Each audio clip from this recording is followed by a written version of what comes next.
You do not need a $20,000 bass boat or a 2-hour drive to catch big fish today. In fact, you are probably sitting less than 15 minutes away from at least 5 hidden ponds loaded with bass that have never seen an artificial lure. Today, I am going to show you exactly how to find these secret spots using just your phone, how to access them legally, and where the biggest fish are hiding in them. Before we pull up the map, hit that subscribe button and leave a like to support the channel. Let us get right into it. The biggest mistake beginners make when looking for new places to fish is getting in their car and driving around aimlessly. The real scouting happens right on your couch. Pull out your smartphone, open up Google Maps or Google Earth, and switch over to the satellite view.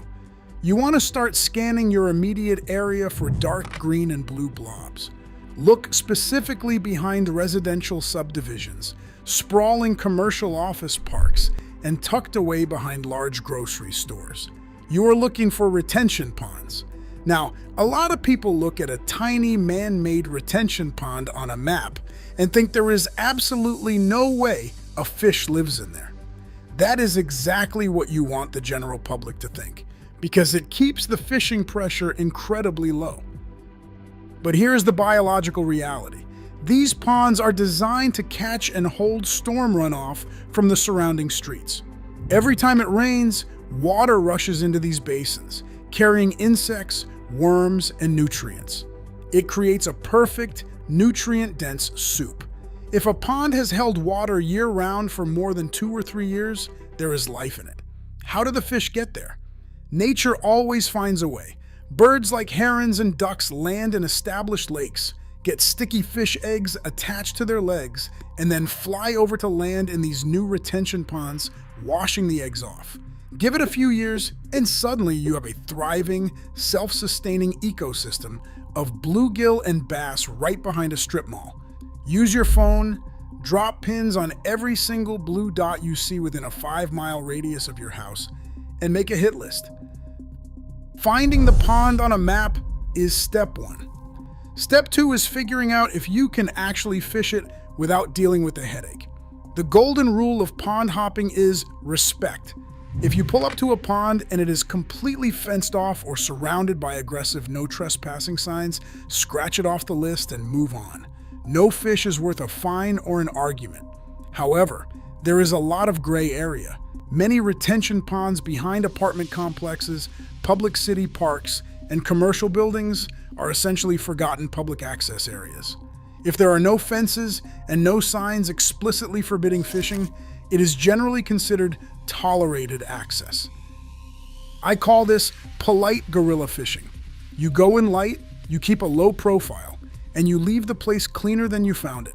If a security guard or a property manager comes out and asks you to leave, do not argue.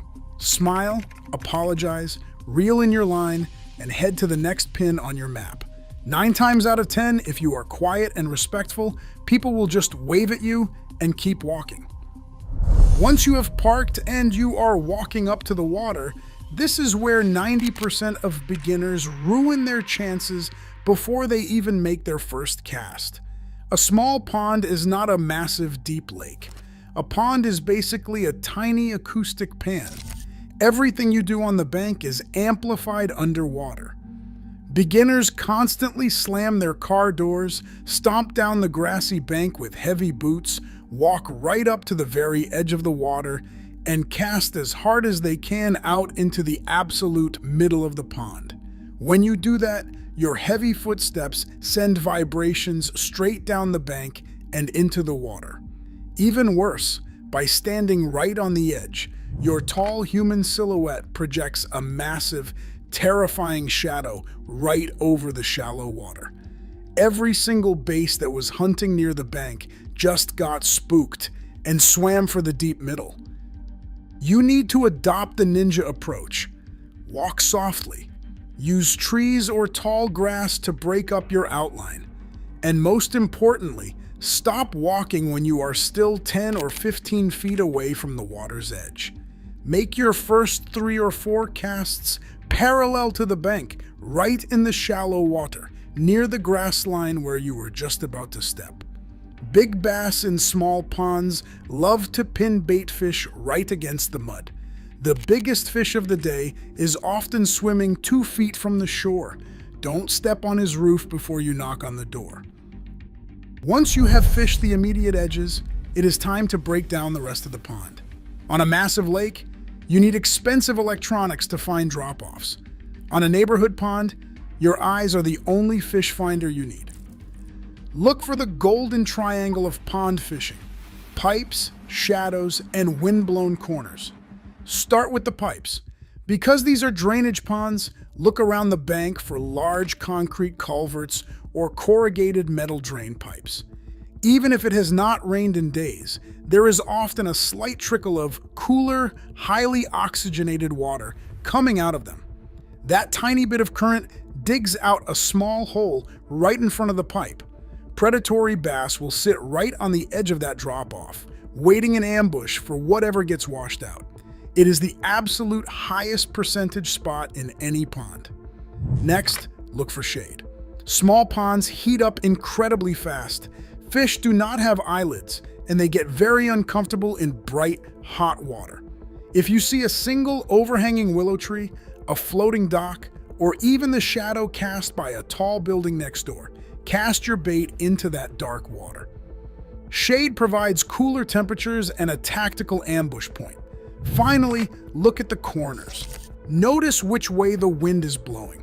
If the wind is steadily pushing towards one specific corner of the pond, you will usually see a collection of leaves, scum, and debris floating there.